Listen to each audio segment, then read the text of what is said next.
Nous sommes le 9 mars et Gabriel Golia nous propose de réfléchir aux conséquences de notre engagement. Après cela, je vis une grande foule que personne ne pouvait compter, de toute nation, de toute tribu, de tout peuple et de toute langue.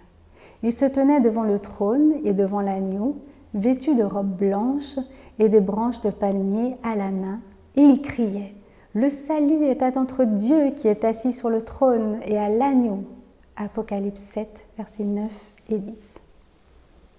La vision décrit la foule innombrable devant le trône de Dieu, scène qui intervient après l'action des 4 anges debout aux 4 coins de la terre. La mission de ces anges est de retenir les 4 vents de la terre. Ensuite, un autre ange intervient tenant le sceau de Dieu pour marquer le front des serviteurs de Dieu. 144 000 ont reçu le sceau de Dieu. Apocalypse 7, 1 à 4.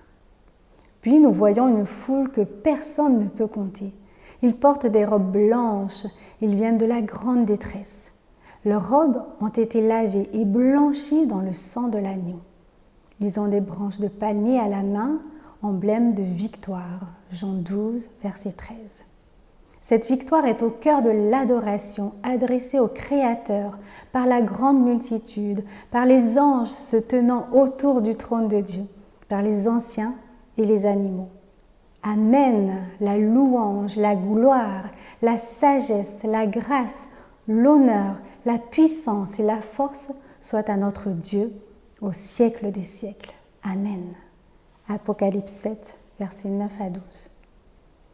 S'engager pour Christ peut conduire ceux qui aiment Dieu à des choix difficiles, à des expériences éprouvantes, à des souffrances.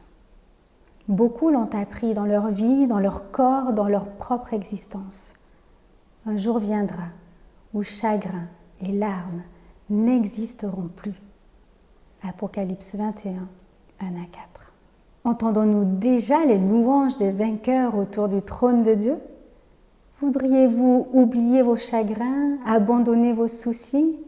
Alors plongez-vous en Dieu comme dans une mer profonde. Perdez-vous dans son immensité. Vous en ressortirez reposé, rafraîchi et plein d'une nouvelle vigueur. Je ne connais rien qui puisse autant réconforter l'âme. Rien qui puisse si bien calmer les assauts du chagrin et la douleur. Rien qui puisse avec autant d'efficacité parler de paix au vent déchaîné de l'épreuve qu'une méditation fervente centrée sur la personne de Dieu. C'était une citation de Charles Haddon Spurgeon.